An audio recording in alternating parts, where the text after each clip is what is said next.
Welcome to Season 3 of Overcoming Working Mum Burnout. I'm your host, Dr. Jacqueline Kerr, mum, behavior scientist, and burnout survivor. I interview DEI, leadership, and mental health experts to uncover burnout solutions at the individual, family, work, and cultural levels. When mums thrive, the world benefits. Please take a moment to check out my website at www.drjacquelinekerr.com. Click on the free guides button and find solutions for burnout that support individual, team, and organizational change. If you're worried about regrettable turnover, but already have too much on your plate, I can provide a comprehensive roadmap to help you improve wellness, belonging, and engagement through an overarching burnout prevention strategy, so you can have thriving, diverse leadership teams. This week's guests, Dr. Amy Beacom and Sue Campbell, wrote the Parental Leave Playbook and provide support through the Center for Parental Leave Leadership.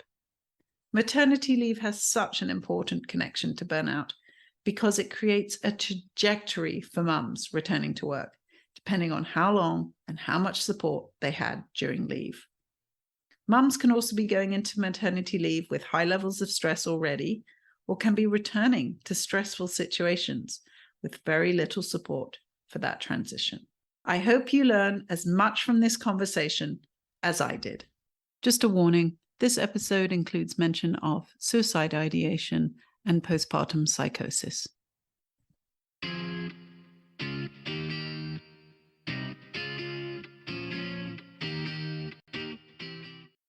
My name is Dr. Amy Beacom, and I am the founder and CEO of the Center for Parental Leave Leadership. I am also the mother of a 15-year-old boy and a 12-year-old girl, and live on the West Coast. Great. Thank you so much. Sue, please go ahead and introduce yourself. Hello, I am Sue Campbell, and I'm co-author of the Parental Leave Playbook with Dr. Amy Beacom. And I've worked with Amy at the Center for Parental Leave Leadership for about 7 or 8 years now. And I live with my husband and 2 children, ages 15 and 6, in Portland, Oregon. Great. Thank you so much. Let's get started. If each of you can briefly describe your journey to where you are now in your career, and including how the 2 of you met and partnered up. I love when people ask me this question because I always have a different answer. Like, the thing that comes to mind is always so different. And today, when you say that, I'm thinking that my career really did start in my undergrad work. I was asked and offered to be part of a student support for 2 faculty writing a book called Gender and Privilege, which was looking at the way 2 different schools that had previously been one all female and one all male integrated the opposite sex in the same year. And getting to study that process and learn about gender in that very formative time in my career and my thinking really played a big part in what I do today. So from there, I worked in executive leadership and coaching back in the mid-90s. I would do, one of my favorite things was we would take executives from the East Coast and I would give them a tour of work-life balance, what it was called at the time, work-life balance things that companies were doing on the West Coast. And we would take them to Levi's and show them what a job share was, and take them to Patagonia and show them what flex work hours were and what a lactation station was, which is what they called a lactation room back then. And that sort of led into my next phase, which was going back and getting my doctorate in organizational psychology, which I really did because I was staffing all these executive leadership programs, and there were very few women at the time that I could pull in that could work at that senior level. And that got me thinking about the leadership pipeline and how do we improve that and what do we need to do. So fast forward, I think I'm all cool and smart about work-life balance when I'm doing my doctorate and working in New York. And then I got pregnant with my first child and became a parent and was completely blindsided by what was expected of me and what I needed to do, both in my career, in my work, and in my home life. And so I changed the focus of my research from women's leadership and development and coaching to focus and create a new field of coaching around the parental leave timeframe, which is what I've done with creating the Center for Parental Leave Leadership 8 years ago, the first consultancy in the country to focus exclusively on parental leave. And we're here today because of the book that Sue co-authored with me that we published last winter called the Parental Leave Playbook, which is the first book to offer an evidence-based and heart-centered approach to navigating parental leave, sort of a coach in your hands kind of book to walk you through the model and the frameworks that we've been using for many years, both here and abroad. Great. That's wonderful. And I'm so excited to get into the book, also having come from a research and implementation background. So Sue, tell us how you got to meet Amy and your trajectory here and whether motherhood played a part in it as well. Oh, sure. So I was working in human resources in a regional government and was coming up through the ranks, was an up and coming employee, but I had really always wanted to be a writer. So I was freelance writing on the side of my day job. And I had a young child who was starting first grade, and we met all of the other parents in the first grade class, and Amy was one of them. And I had, like many women, a rude awakening when I became a mother and realized all that was involved and how little cultural support and social infrastructure was available. I was really expecting someone to hand me a plan of here's how all of this works, here's what you do, and nobody was doing that. So when Amy found out that I was a freelance writer, she invited me to coffee, this little coffee shop near her house, and basically started telling me about her work and what she'd found in her dissertation. And I was just flabbergasted. I was like, whoa. And one of the things that really struck me was the US on a federal level was not at all ready to implement any sort of paid leave policy. So I thought it was absolutely brilliant that Amy wanted to create systemic change by going through your employer, because that's where the biggest impact was to be had, and that it could be a win-win for employers and employees. And I was like, sign me up. She's like, I need someone to help me write some stuff. And I'm like, sign me up, let's do it. And then very shortly after that, I ended up getting pregnant with my second child. And just the experience of how I was able to lead my leave with Amy's guidance and what I was learning while working on the side with Amy made a huge impact on my second experience. And I eventually decided to leave my city job. And Amy and I have been working together in one capacity or another ever since. And I just really share her passion to get a better way of handling this into everyone's hands, because it is one of those things where there's no loser if we do a better job with this. There are absolutely no losers. And I'm so excited to have this discussion. And Amy, like you described, being sideswiped by motherhood can happen to so many women. But I think one of the things that I wanted to hear from you before we delve in to also help us make this connection is your experience of burnout in your careers, and or if you haven't actually experienced that feeling of burnout, what are the things you're doing to manage burnout? I have two very vivid examples. So one of them, I was working a full-time job with a regional government. My husband was working full-time as well. My youngest child was in daycare, who luckily just like down the street from my office. I think she was about 2 when this happened.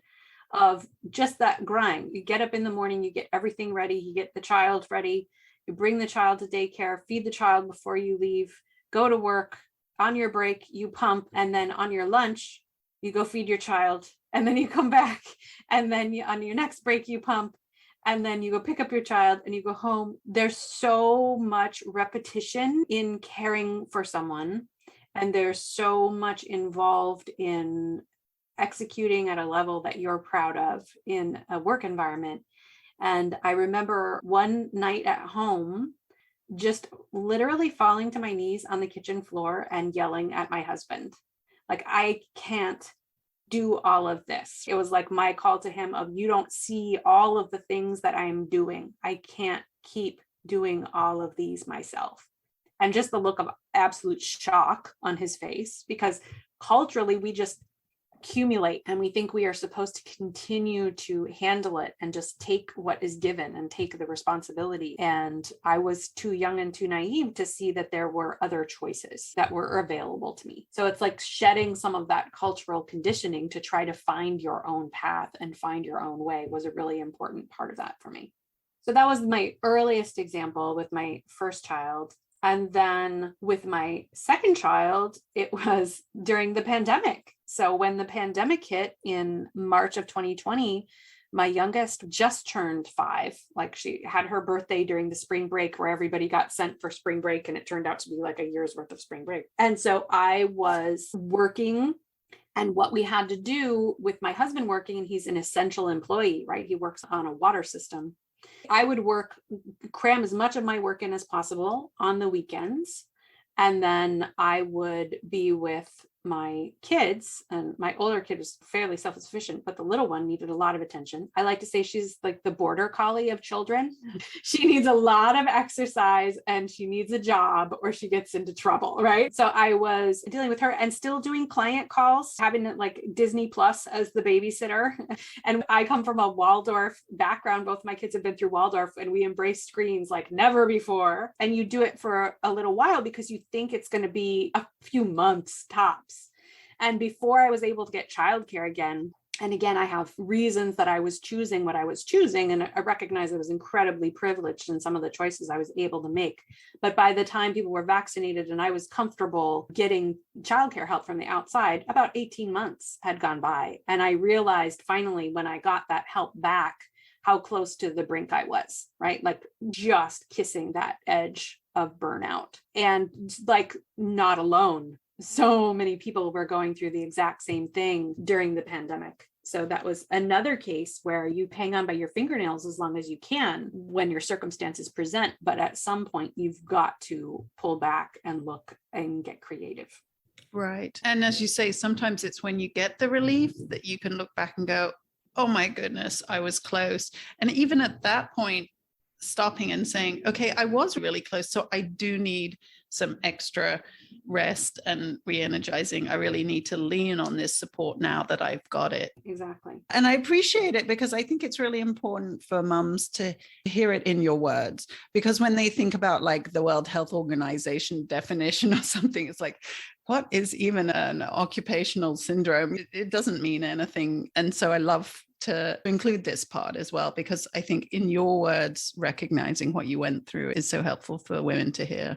I agree. And I also love that you're offering those stories to women, because when you hear, there's a resiliency that's available if you think back in your own life on times you did face burnout or come up to that edge, and thinking through, what did I do to avoid that, or to not step over that edge, or what did I do to come back from it if I did step over it, so that you can avoid it in the future and really use those gifts that you've been given from that time. And I say that in part because it relates to the story that came to mind for me, which is a little bit different. So I hope it's okay. I hope I'll find the words to make the connection so your listeners will understand why I choose this story.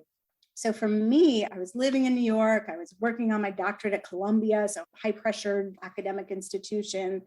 I was a consultant in New York. I was renovating houses, and then I was pregnant, and I was the main breadwinner in our family and the main sort of leader of it in many ways. And then I had my son, and I, like I said earlier, I was really blindsided by that. And what ended up happening for me was I tilted into postpartum depression, veering into postpartum psychosis at times. And that was a really deep hole that I have spent 15 years coming back from. And the reason I use that example is because I think there's so many ways in which postpartum depression or anxiety or any of the perinatal mood and anxiety disorders that we face in this country really are a result of burnout and a lack of social structures and social systems and supports that we just don't have in this country. And so I don't think we talk enough about that relationship. And I've been lucky to get to learn a lot about this in the last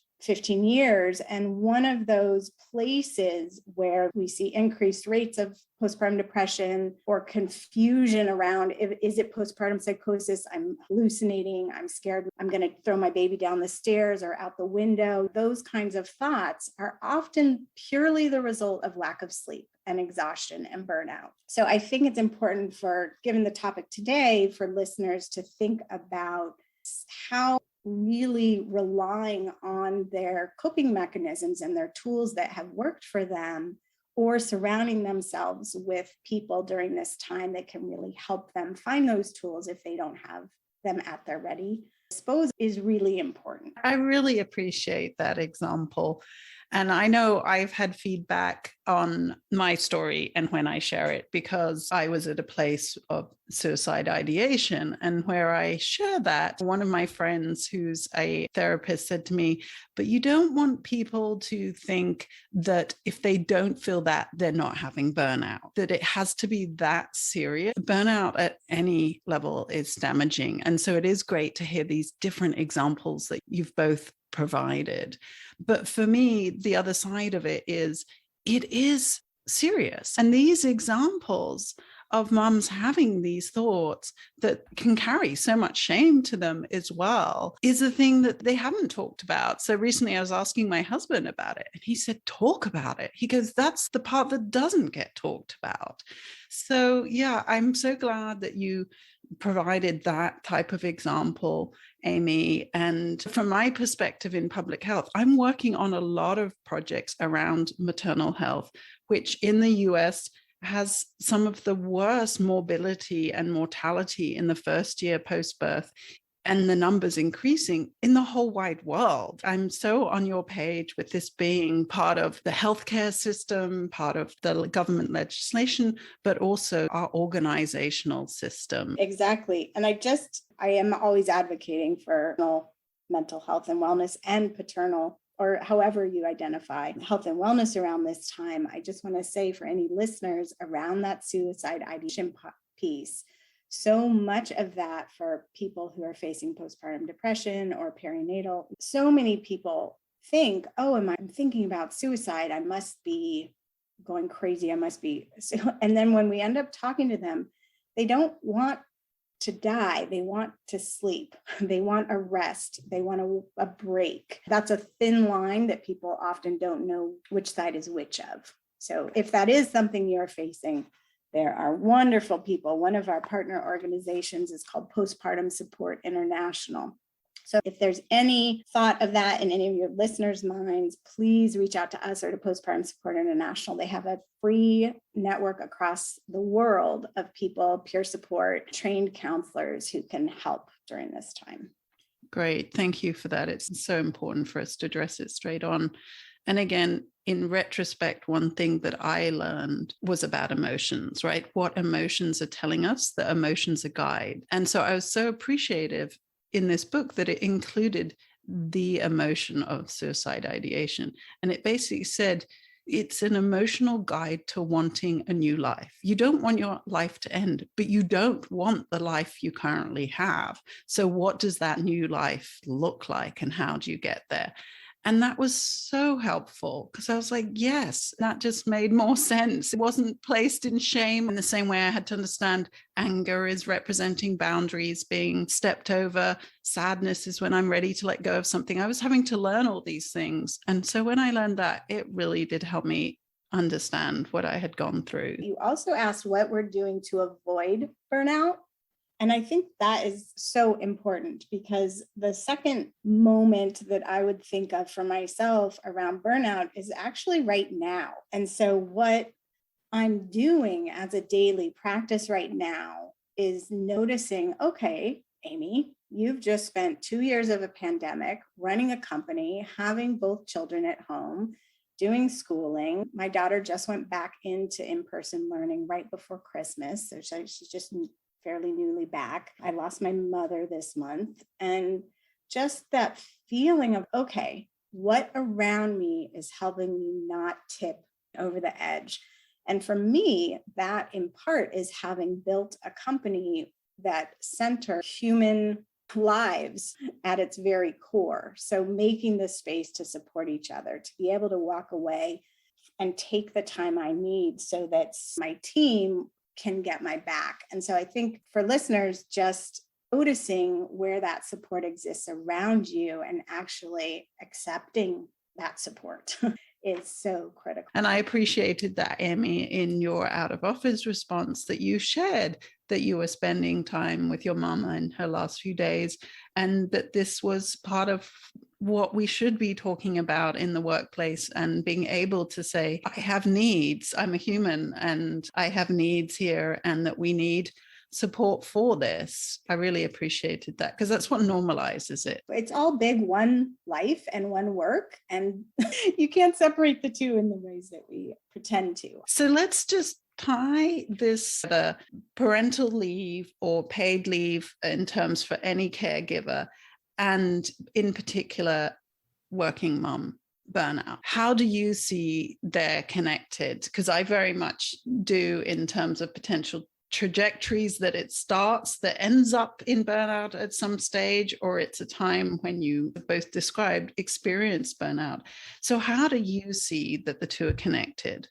They're just so intimately connected, because what I've tried to do in my work is make life less overwhelming during this very complex time where you're moving from what we often say being a working person to being a working parent, and all the different role changes and expectations and relationship changes that requires of you. I have created these 10 touch points. First, you just have to think about this time of parental leave as a transition that happens over time. It's not something that you're going to wake up one day and be like, oh, I've got this, I'm done, I've moved on, I'm on the other side of it. And so this connection to that time, the reason I focus my work on parental leave is because it was this time in a career and a life cycle that had the most opportunity to impact downstream later in life at different transitions, at different moments. And when I think of it as when everything is most chaotic in our lives, it's also the richest, most opportunity-filled moments. And depending on how we're supported and how we can access the love and the support around us, or just the practical tools and resources around us, will help us determine how we lay down our life going forward. So I imagine in my mind is like all these hats and clothes and things tossing up in the air. And then you, as they fall down, you pick which ones you want to build your life going forward. And so in the book, we teach you how to do that. And while we're talking about it in terms of parental leave, it is a process that you use, I hope, forever going forward, anytime you're facing a transition or a change or something that's difficult and complex. And that's really what those touch points are, so that if you're facing burnout or a move or a divorce or a death or a promotion, a more positive thing, you can really rely on some of the skills and the tools that we outline here. And that was something I definitely noticed in the book, and had a question about that in terms of how you see they can be applied to other parts of life. But let's get to that in a minute. I keep saying let's get to it, but there is a lot of connections to make in the beginning. Sue, how is paid leave related to burnout? Fundamentally, I feel it's related to burnout because we don't have a culture that provides us any sort of meaningful social infrastructure or evidence-based tools to handle this huge life challenge. We are just expected to take on more and more. And that is absolutely a recipe for burnout. We have to look at ways to do this differently if we expect people to come through it without burnout. Great. Thank you. Very succinctly said there. So both of you actually mentioned evidence-based solutions. And obviously, as a researcher myself who has created solutions and worked so hard to make sure that they are evidence-based, those words have a great deal of meaning and weight for me. But can you just explain for the audience a little bit why that's so important, how you got the evidence?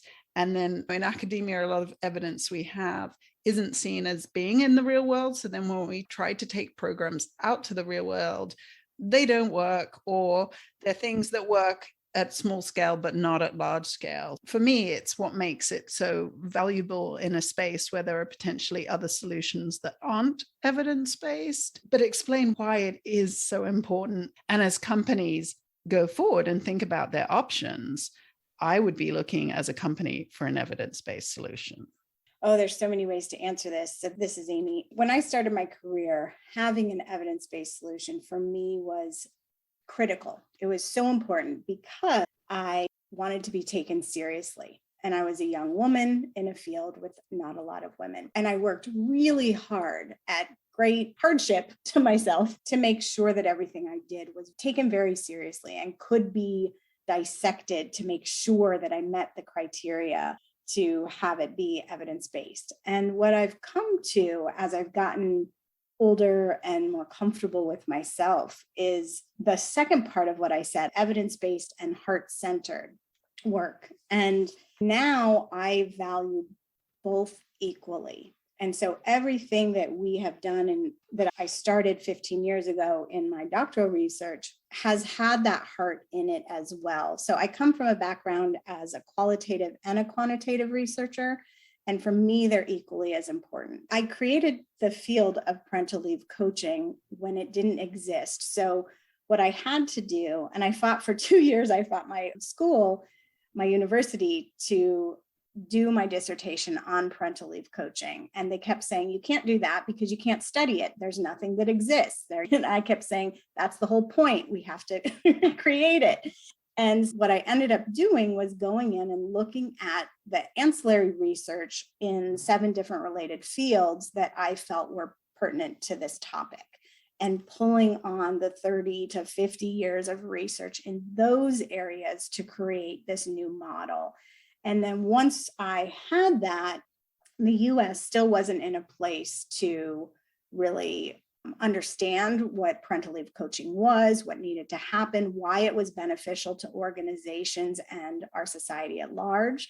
And so I was invited to come pilot in Australia, where they were much further ahead and had just recently created a gender stats reporting requirement for companies. So I went over there and piloted this model that I'd created. And that's really where we got our first quantitative and qualitative data. But what we found was we had 100% retention. We had 86% increase in sense of mattering, in uptake of existing resources within organizations. We started to really see, okay, this works. Why does it work? And so we used different models and tried out different versions of doing this type of coaching. And some we would remove the coach and we used technology to scale. How does that work? Some we did coaching in groups or training in groups, because everything we're doing, we're trying to teach that new parent and their manager so that they have an aligned language, an aligned process and knowledge and expectations. And so we started to find that one of the most important determinants of if that new parent and therefore their manager in their workplace had a positive and successful experience was that human connection and that human one-on-one person walking with you, holding perspective when things got a little tricky, giving information and skilling you up in a time where it's really compressed and you're learning a lot of different roles and skills in a very short time frame. That's great. I think it's just so important to understand there's a lot that goes into creating evidence-based programs. And it's the proof that you hold yourself to that it does actually work, that it creates change. And 100% retention is almost unheard of. Isn't that crazy? So that was 8 years ago. And we just this last month have our first mom who's not staying in her job after our coaching work. And the reason is she's having twins and she's decided to take a year off. But because of the coaching, what I think companies don't realize is this time is so tied up in retention and attrition. When you have a retained parental leave coach that you're working with, what that coach is doing is also working on behalf of the organization, centering the new parent, but also considering how do we ensure that this relationship with their work organization stays intact so that should they choose 2 years down the road, 5 years down the road to come back, they've left things in a way that sets their organization up for success and leaves them appreciated and valued as if they choose that they need to go. And this mom of twins who I'm just mentioning, her manager called me and just said, I know she's leaving. I'm upset about that, but I know that if she ever comes back to work, she can come back here, and she knows that as well. And that, I think that in itself is really powerful. And I think that's so important for companies and any managers listening, is that relationship with the retention that's such a struggle at the moment. It's so important. Taking the long view in some of these moments, which is very hard for companies and managers to do. I'm not a Pollyanna-ish, unpractical person. I come from this org psych background. It is about how do we make our organizations better? How do we make them function? And part of that is making sure that they have money and they're making money to have budgets to keep people and grow. And I really appreciated that in your introduction, how practical it really was in terms of both of your experience being in organizational psychology or HR. And Sue, as you described, the experience of having better second leave outcome because of talking through things with Amy. And so we'll get on to the book. And I was just so envious to read it and have not had this when I was going through parental leave. And of course, I'm totally chuckling when I'm reading this book because it is so detailed and so helpful. You literally take everybody through every step, so many questions that people can ask themselves, scripts, it's all there. And I laugh because I do these behavior change guides for each of our episodes. And sometimes I'm thinking, do people think I'm insane that I'm explaining in so much detail how hard it is to create a small habit for whatever it is? So I really value this because that's very much my approach to things. It's simple, but it's not easy. And so anything that provides a step-by-step guide. And I was saying to Sue before we got on that having now read the book, I'm sending it on to my sister-in-law because she's expecting and she's a medical fellow. And it's such a difficult position to be in. And when I was pregnant with my son, my first child, I was a postdoc. I was hired by 2 different institutions. I didn't know that I wasn't going to get parental leave fully from both and there was going to be paid. It hadn't even crossed my radar to think about it beforehand. And then I discovered that one of the institutions wasn't going to support me at all. So whatever was happening was going to be half. And then I get on the phone and say, how long? And the lady literally said 6 weeks. And I was like, you've got to be kidding me. And she was like, that's what I did. And I was so shocked by this whole experience. I wasn't prepared for it. And then I think it did also create a big trajectory for me towards burnout, because one of the other issues I was having was setting aside enough time to work on my own research. So I wrote my first $2 million grant during maternity leave. It was such a mess and it was such a bad trajectory. In fact, I remember having to write a check to the institute that was not supporting me because they got my leave day wrong by 1 day. And they asked me to write them a check to pay them back for that money. And I was just so astounded in this whole lack of support and the mess it was. Oh, I'm so sorry. I'm so sorry. No, I'm only laughing over here too, because it's so common. What you're saying is so common. And we had a wonderful conversation on a panel this morning that includes a group that we're a supporter of called Project Matriarchs, that's really looking and supporting Gen Z to look at these issues. It's not too late to read this book when you're expecting. It's the perfect time, but I want people to be reading it much earlier because it's the decisions we make about our career, our life partner choice, those kinds of things, what jobs we go into and with which manager, that will influence your experience as well. So I want to get it into the college kids' hands. And I think having these conversations earlier, for sure, because again, I did not have these conversations with my husband beforehand. And then I was surprised that he didn't know my rule book. You're not alone. Let's really get into the book then, Sue. Maybe if you want to take us through the phases you talk about in the book and the 10 steps that you have, and even some of the 6 strategies that also help you, some of the ones that can really help you with any challenge in life. On a macro level, we break it into 3 phases, because when we think about parental leave, especially in the United States, what we generally think of is just the time that you are physically away from the workplace. And that is not an accurate way to look at it. It's not going to help you get through the transition. So Amy has broken it into the 3 phases of leave. You're preparing for leave. So you're in the workplace and you're work focused and trying to get everything I's dotted and T's crossed before you go. Then you have during leave, where you are spending dedicated time bonding with your family. And then you have returning from leave, where you're reintegrating into the workplace and you're reintegrating your new roles and identities, right, that you've now accumulated, whether you were already a parent before or not. Every new child that you add to your family has an impact and makes the difference in your roles and identities. So we have these 3 phases of leave, and then the 10 touch points are sprinkled across the 3 phases of leave. So the 10 touch points of phase 1, number 1 is announcement. So how you announce that you're expecting a child does make a difference. It makes a big difference. And too often we see people are apologetic, right? They're coming at it from not a very powerful leadership type stance, or they're not being thoughtful about who they're telling in what order. So we give you a lot of advice on how to announce or how to do any sort of modifications to your tone that are needed if you've already announced and maybe things didn't go the way you wanted to after you announced. Touch point 2 is assess. And I do want to spend a little bit of time on that, because that's where you mentioned the 6 S's that we call them. So this is an assessment tool that you can use, and we walk you through how to do it yourself in the book. But basically, you are looking at 6 different areas. Before you jump into your plan, you need to know, what's my situation?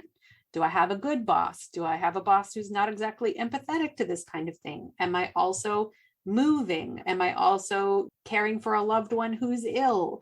You're looking at all of the pieces of your situation. You are looking at what you bring yourself. So what are your personal attributes that can help you get through the situation? What are your personal challenges that might be liabilities if you don't think about ways to address them? Then you can look at strategies. What are your go-to strategies that you've been successful with in the past? Maybe what are some strategies you've seen other parents use successfully or not so successfully? You get the idea, right? This is a comprehensive look from every angle at your situation, so that you can make an action plan, which is the next touch point, that's going to maximize all of your assets and minimize your liability. And your action plan, we stress very heavily that your action plan does not mean that everything is going to go exactly the way you want it to go and everything's going to go according to your plan. That's really important, right? Some of us, especially if we're very career driven, myself included, it's if I make a plan, I'm going to force my will into reality. And that doesn't work with children and babies in particular. So you want to go through the planning process with an eye towards keeping yourself flexible and keeping yourself open and creating very specific contingency plans so that you are able to flex in the moment when new information comes to light or you're experiencing something in a way that you didn't think you'd experience that way. I know from my personal experience and from so many of the clients that we've worked with, you may think you're going to feel one way about something. And then when the time arrives, you have a completely different emotional response than you were expecting yourself to have. So planning is not just so that we get our way. Planning is so that we can tweak in a way that will make the whole transition smoother. So that's the action planning touch point. And then the final touch point in that first phase is acknowledging the transition to parenthood. I don't think in our culture we do a great job of this. Yes, we have baby showers and things like that, but taking that deeper reflection time, what do I want this experience to feel like? What are my values when it comes to parenting? What are my partners, if I have a partner? What are my partner's values when it comes to parenting? How do you get as aligned as possible about your values before your child comes, and acknowledge the sort of the magnitude of this transition. Yes, newborn babies happen every day, and people are adopted every day, and families are formed every day. So on that level, it's no big deal, but it is on a personal level, there's an enormous amount of impact, and that deserves a chance to slow down and think about it and do some journaling and those kinds of things. So during leave is really where we want the parent focus to be, where you're really going in, you're soaking up all of this sacred time and letting work wait for you. And so the first way to do that is to set up at touchpoint 5, we called appropriately keep in touch. And this is something that we learned from our work in Australia. They have what's called keep in touch days. And those are paid days while people are on leave, where they can reconnect with work. They often use them towards the end when they're getting ready to go back. So we've taken this concept because it's so useful, and we found it to be so incredibly valuable to new parents who are returning, especially new moms who are gone for sometimes up to a year, who are questioning their confidence and if they should even go back. Those keep in touch days were really useful. So what we've done here in the US, where we have the opposite, we have people aren't allowed to work while they're on leave. It's a communication plan so that you are able to let your organization know how you would like to be in touch, if at all, if you want to be updated, if there's a major reorg or a new boss or something major happens. Who do you want as a gatekeeper for yourself, if anyone? Do you want information funneled through that person? Do you want to be contacted via email, via phone, like down to the nitty gritty, as you talked about? I'm slightly obsessive that way. How to keep in touch, how you want to be communicated with while you're away.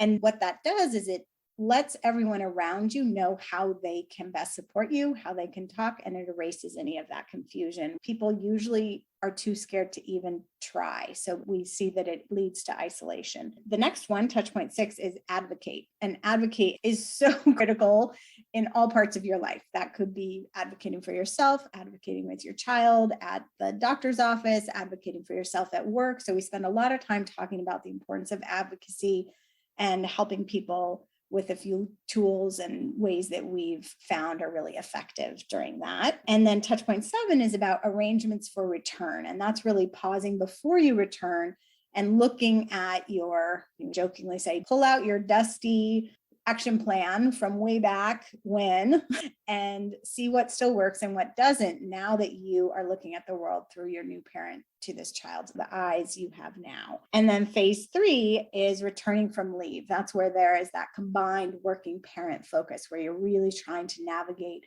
both of these roles and do them both well. And so there's a lot of challenges at that time. It's so complex. Often people are very excited to get back to work, or they're really not wanting to go back to work. There's not a lot of neutral in that time. So touch point 8 is acknowledge the transition to working parent. And that's that counterpoint to Sue was talking about at the end of the preparing for leave phase, really seeing how big this transition is and making sure you have the supports where you need them. We often do a meal train when a baby arrives, when really we need to be doing a meal train when you go back to work, like in addition, things like that. And then touch point 9 is adjustment. Adjustment is just paying attention to those dials, dialing up, dialing down, so you get that exact right tune that you want for your life going forward. And doing that with kindness and acceptance and grace towards yourself, knowing it's part of the process. And then that last one, touch point 10, is access to ongoing career development. We often see that companies don't know what to do with somebody who just comes back. They're mostly not communicating. So a lot of this book is really about how to communicate well and form relationships well at work and home so that they are mutually beneficial and create win-wins. And so that access to career development is really making yourself pause and think about, okay, here's where I am now. What do I want my career to look like from here forward, or for the next 6 months, the next 1 year? This doesn't have to be permanent. And how can I work with my organization, with my manager to make sure that we build that in? So if you want a stretch assignment, or you want to do more travel or whatever it is, but speaking up and saying that. And if you don't, then communicating that as well. That was great. So it was fascinating to hear that you had learned from Australia and then coming back in and being able to apply some of it to the US. But what have you learned just in the last few months as paid leave is on the table and off the table and on the table about advocacy? How do we make this advocacy for paid leave work here in the US? What is it that we're going to have to do to help the government step up? This is one where I just go so crazy. Just for your listeners, in case they don't know, what you're talking about is in the Build Back Better Act that was presented originally, there were 12 weeks of paid leave included in that, which would have been the first time that the United States had a federally mandated paid leave policy. Right now, we are the only country that does not. There's a couple smaller countries, but we are the only industrialized, wealthy country that does not. And it is a stain on our reputation. It is outrageous and ridiculous. We do have 9 states plus DC that have taken the reins on this themselves and passed leave laws at the state level. There's some real pros and cons to that. Pros are mostly for the new parents, which is wonderful that they have some paid leave. The cons are what it does to our country in terms of division and confusion and multi-state employers having to navigate outrageously complicated leave laws. And it's just ridiculous. What I would normally be saying is call your senators, call your representatives, go to paidleaveforall.org/take action and sign up to push for that to be in the Build Back Better Act. The 12 weeks was whittled down to 4. And right now we're looking at Build Back Better not passing. What we've learned about advocacy is it is vitally important and we need to keep it up and get louder. As I said earlier, when there's chaos, I really believe there's opportunity. And right now with the last 2 years of the pandemic, all we've had for working parents is chaos.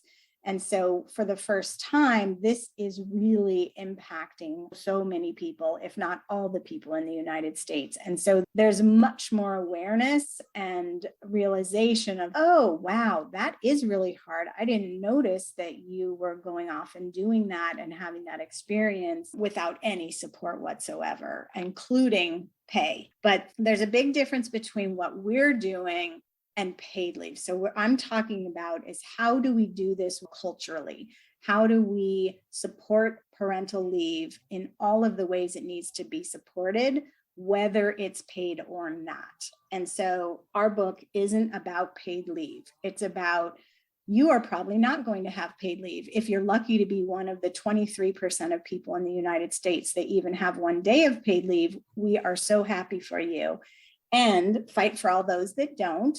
And here are some tools so that you can navigate this well, whether you're paid or not. That's a really helpful perspective because it still is challenging in any way it rolls out. Sue, maybe we can end with you thinking about the companies, because obviously you're working with companies and they could become advocates for leave, or for companies that aren't yet thinking about getting support for leave. What's one thing that they could do today to get started in this process? I'll tackle that from 2 angles. First, it really behooves companies to help with the fight for a federal policy for paid leave, because right now it's all on the company. So if they're feeling the brunt of the pain that the employees are feeling because those employees are peeling off for financial reasons, right? So that creates retention and recruitment problems at the company. If a company wants to offer paid leave, it's completely up to them to shoulder the costs associated with that. If we had a federal policy, that cost burden would either be completely removed from the employer, depending on the model and the plan you're looking at, or it would be a shared cost. And it would be more like the employee kicks in a little per check and the employer kicks in a little per check. So it's definitely for the benefit of the companies to join the fight for paid leave. We have clients who operate in several states, and it's a nightmare logistically for them because every state may have a different rule around parental leave, and it's up to the company to navigate all of that. So it would definitely be to the company's advantage to just join the fight, and many of them are. In lieu of that, or simultaneously, while we're fighting for paid leave, there are so many things that employers can do to improve the parental leave experience. Number one is buy the Parental Leave Playbook, because all of those touch points, when we go into a company, we're teaching these 10 touch points from the employee angle and from the manager and the leadership angle.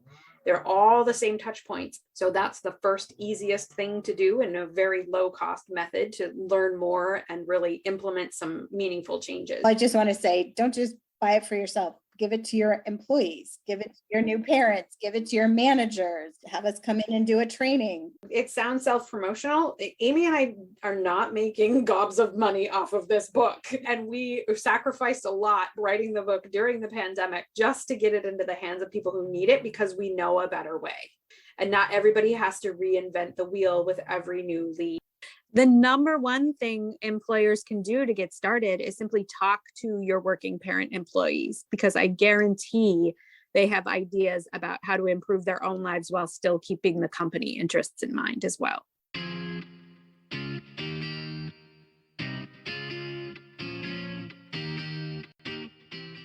Thanks so much for listening today. Don't forget to check out my website, www.drjacquelinekerr.com, for your free guides to prevent burnout. And please remember, burnout can be related to serious health problems. If you're experiencing physical or mental health symptoms, please contact a health provider or call the appropriate helpline. This podcast does not replace medical advice. Take care.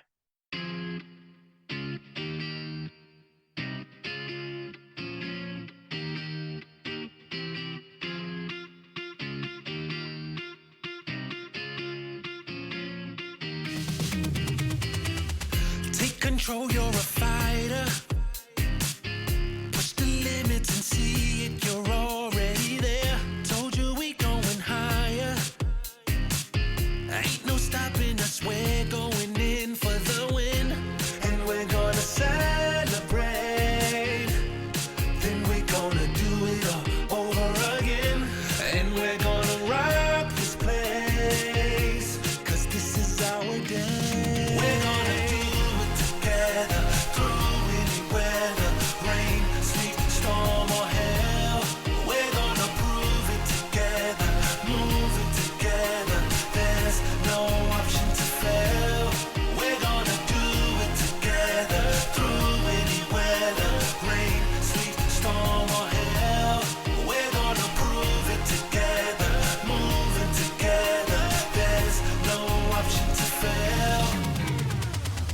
close your eyes, feel the